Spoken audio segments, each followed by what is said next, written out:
très urgent, encore une fois de plus du côté de l'Afrique de l'Ouest, plus précisément sur les terres maliennes. L'artiste chanteur Tiken Jah, aujourd'hui, entre le marteau et l'enclume du côté de l'Afrique de l'Ouest. C'est très urgent.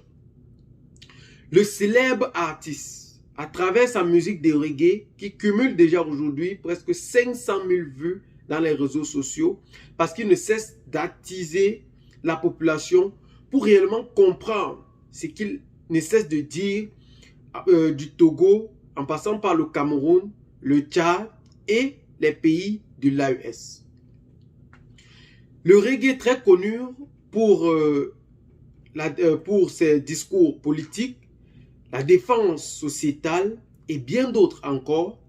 Le célèbre artiste Tiken Jah, qui vit au Mali depuis 2002 aujourd'hui, ayant quitté la Côte d'Ivoire, son pays d'origine, pour se réfugier du côté du Mali, connaît en lui-même le cœur du terrorisme qui sévit aujourd'hui du côté de l'Afrique de l'Ouest, et a vu de ses yeux et a touché du doigt l'arrivée du colonel, le colonel Assimi Goïta à la tête de l'État du Mali.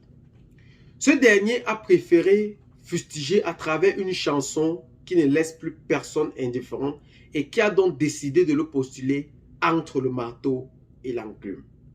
Mais avant de vous dire exactement ce qui se passe aujourd'hui du côté du Mali avec Tiken Jah, je m'en vais d'abord vous appeler à écouter ce que Tiken Jah disait par rapport à l'arrivée du colonel Assimi Goïta à la tête du gouvernement, à la tête de l'État du Mali. Et pour cela, nous reviendrons pour clarifier mieux la situation par rapport à ce célèbre artiste qui ne cesse de faire du bruit dans les réseaux sociaux aujourd'hui. Elle nous rappelle 1958, lorsque Sékou Touré a dit non à la France. Tout a été mis en place pour ne pas que ça marche.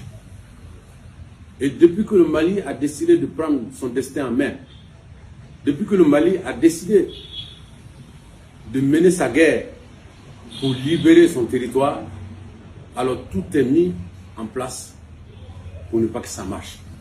Comme si les Africains étaient des gamins. Comme si nous étions des incapables. Donc j'aimerais aujourd'hui attirer l'attention de la jeunesse africaine, la jeunesse consciente, la jeunesse réveillée. Leur dire de suivre la situation du Mali de près, de regarder. Mon objectif n'est pas de soutenir un coup d'État. Mon objectif n'est pas de soutenir une junte ou quoi que ce soit. L'objectif principal, c'est d'attirer l'attention de la jeunesse réveillée d'Afrique. De leur dire qu'en tant qu'Africain qui a vécu au Mali depuis 2002 jusqu'à maintenant et qui a suivi la situation de près depuis 2013, je pense que depuis que le Mali a décidé de prendre les choses en main, nous commençons à avoir des résultats. Les résultats commencent à tomber. Des villages sont récupérés. Les terroristes sont terrorisés. Et donc, tout est fait aujourd'hui pour ne pas que ça marche. Et c'est ça la réalité. Donc c'était important pour moi de m'exprimer sur cette situation. Suivons le Mali, cette situation du Mali de près. C'est une résistance qui est en marche. Et tout sera fait pour ne pas que ça marche. Parce que si le Mali réussit, d'autres pays vont essayer d'avoir la vraie copie de l'indépendance. Parce que celle qu'on nous a donnée en 1960, c'est la photocopie.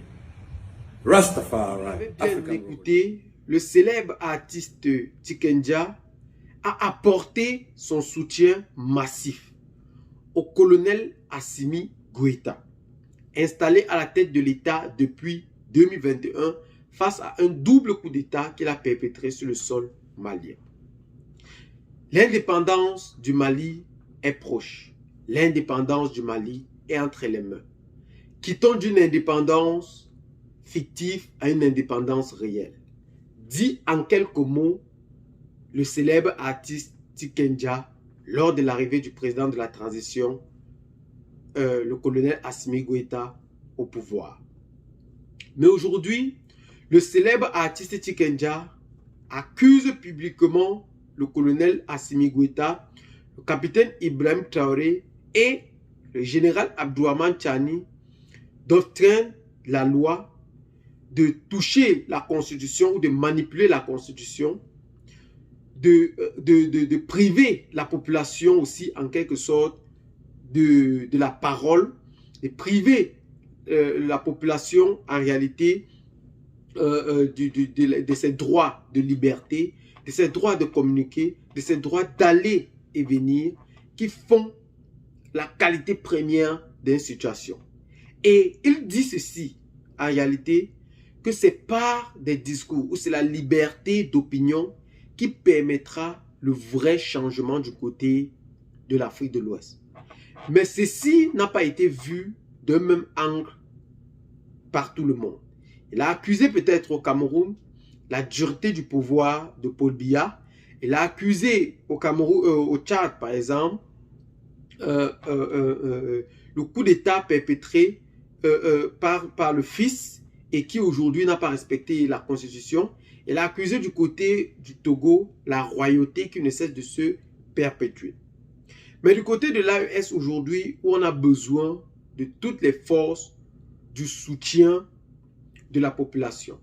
Tikenja, qui avait annoncé son soutien aujourd'hui, la retire officiellement en demandant à ses présidents l'opinion, en demandant à ses présidents que le manque d'opinion qu'ils sont en train de priver aujourd'hui la population ne fait pas l'unanimité. Il a donc appelé ses présidents à changer d'opinion. Il a donc appelé ses présidents à regarder un peu plus sous un autre angle parce que selon lui, c'est la liberté d'expression qui donne exactement le changement du côté, ou qui donnera le changement du côté de l'Afrique de l'Ouest. Mais aujourd'hui, le Mali, à travers son gouvernement aujourd'hui, a fustigé ouvertement cette chanson, tout en disant qu'il est en train de s'insurger en faux contre ce qui est en train de se passer aujourd'hui sur le sol malien, burkinabé et nigérien. On a alors appelé l'artiste Tikenja à regarder plus que du bout de son nez pour mettre à jour ce qui est en train de se passer.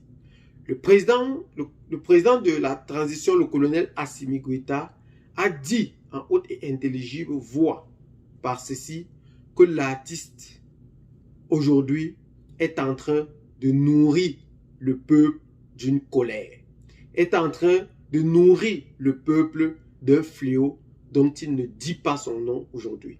Et nous connaissons réellement la portée du discours de ce célèbre artiste reggaeman Tikenja du côté du Mali. Mais, quand cela ne tient, il reste encore officiellement sur les terres de l'AES et jusqu'ici, aucune décision officielle n'a été prise pour ce dernier. Mais rappelons aujourd'hui que les forces de coalition, les forces de confédération qui ont été mises en place pour lutter contre le terrorisme ont déjà pris leur fonction du côté de l'Afrique de l'Ouest pour mieux lutter contre ce fléau, pour mieux défendre les droits, pour mieux défendre avec unanimité la liberté de la population, le droit à l'indépendance que depuis lors, la population ne cesse de réclamer. Et aujourd'hui, c'est quelque chose fait et nous savons que la population continuera dans le même sens pour lutter efficacement contre ce désordre qui hante la quiétude et la paix du côté de l'Afrique de l'Ouest. Aujourd'hui, les amis, c'est donc ici que nous prendrons fin pour cette petite édition. Qu'est-ce que vous en pensez? Laissez-nous vos commentaires. Abonnez-vous à la chaîne si ce n'est pas encore fait. Partagez la vidéo avec les amis si vous l'avez trouvée intéressante. Et à très bientôt pour de nouvelles vidéos.